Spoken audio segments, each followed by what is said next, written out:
The Dannan government, there was something called the Lisbon Treaty.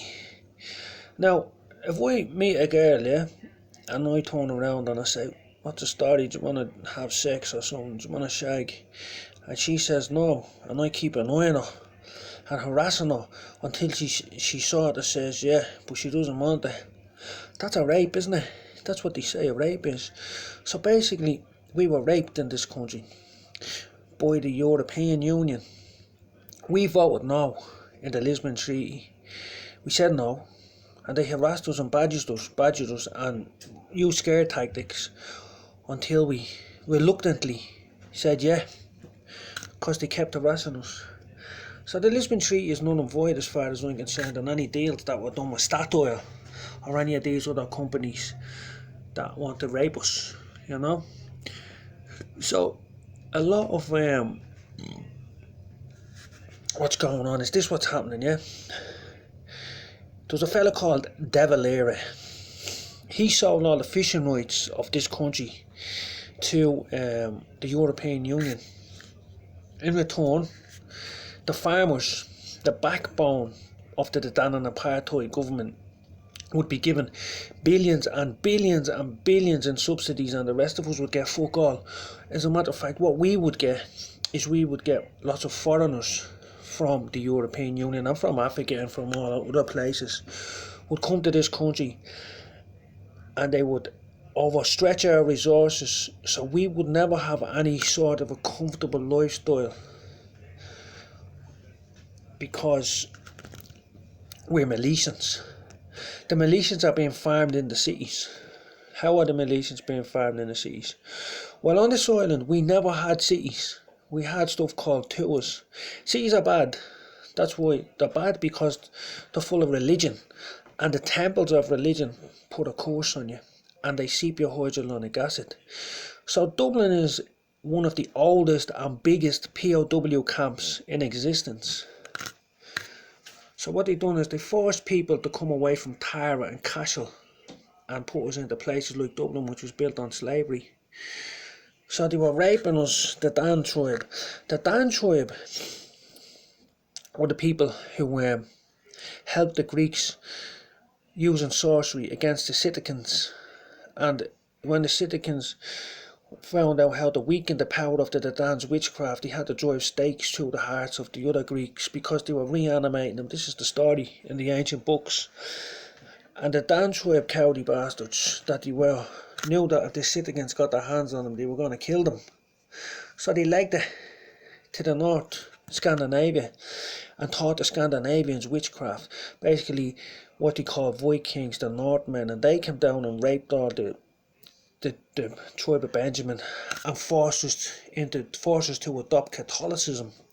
And then with Catholicism came all the other stuff, all the other tribes, all the other heathen teachings, and all the greed and all the fake money, and they took all the gold and they lied to everybody. That's what happened. Basically they raped us. They told us they were picking our nose, but they stuck their fist up our arse instead. Sorry to be so cruel, but that's the way it is. Now, basically, the Dublin City is an abomination in the sight of the Lord because it was built on the tyrannization of his people, the tribe of Benjamin, the tribe of Ben O'Neill. Some say it's High Brazil because that's where the High King lives. There's a similarity in the sounds of High Ben O'Neill, or High Brazil, or Hibernia. So they've hid the fact that this island was surrounded by a force field. That's apparent. Several different tribes, even the Romans, said it was something about it, they couldn't get onto it. And in the Bible, King David says it has been a strong refuge from the enemy.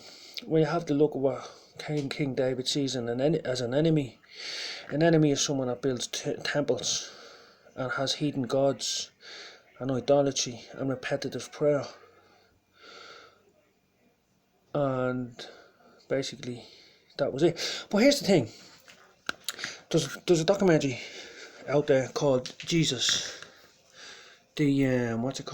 Jesus, the infancy Gospels of Thomas. And when Jesus was a young man, much to my delight, he had a similar attitude towards the arsehole teachers and priests that I did. As a matter of fact, he killed a few tares. He was down minding his own business when he was a kid, playing, making stuff with mud, touching them and making the little mud boards fly away. And a tear come over and started on him, and he withered them and turned up to dust. Then another one started pushing on him, and he done the same to him. And then a teacher started annoying him, and he done the same to him. They were tares more than likely. Yeah, I don't hear much of the teachers going into the fact that what there's tares amongst the wheat. So basically, these are the oils of Elijah. Elijah is another name for Jesus in the Old Testament, as far as I know, because there's Elijah and Elijah. So basically, these are the oils of Jesus. They don't teach you that either. So they came against us. The land of milk and honey. David was the angel that would go. There was an angel that would go before the Hebrews and lead them to the land of milk and honey. King David in his psalms, his songs, Hebrew for songs, he says, "Lead me to the rock and high tower. It has been a strong refuge from the enemy." Now when you look at our ancestral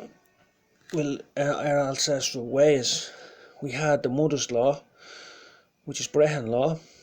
It says, "My son," in the Bible it says, "My son, heed the instructions of your father and forsake not your mother's law, she will honour you and preserve you." So as soon as we forsake the mother's law, Patrick was the one instrumental in that. The dragon in the Bible pursued the mother's law. Saint Patrick, Saint Patrick, short for Satan. Then these became the oils of Satan's scholars, where they were the oils of Elijah prior to that. Everything they told us is a lie. Still to this day they propagate the lie, and they harass people to tell you the truth. So they're setting us up. Basically, they worship a race of giants, and giants are renowned in the old teachings for eating men. So look at it this way. I'll give you for instance, all the cars now, yeah, you're being stitched up. All the cars now have a brain and a computer in them. If there is a plasma blast, an electromagnetic pulse, it will smash all the cars. You won't be able to go nowhere. You will now have no transport and lots of other stuff that they're making you dependent on it now. In Ireland, you can't own it. They won't insure a car that's over 10 years old. A lot of these cars that are over 10 years old, if there's a plasma blast, these vehicles will still go. Not a bother. Off they go. Just start the engine. But none of these new vehicles will go. Now you have to remember, Jesus said, if those days were not shortened, but for the elect few, there would be no flesh left upon the earth. That's a very harrowing and worrying statement when you think about it. When you look at history, there's pictures of Quetzalcoatl eating the Maya because they were pagans as well, and they disappeared in 1100. Are we being set up for the same big whammy? So you imagine something like Visitors. Did you ever see the movie? These big giant reptilians. Basically that's the curse of Cain and the curse of Lilith. That's a new species, that lizard. They eat the dust. You're made from the dust. Imagine they came along and just went and gave an electromagnetic pulse. All the cars would not work. Where would you go? How could you escape? We're being stitched up, basically. I know it sounds mad because you weren't taught none of this in school. You were lied to, you were kept in the dark.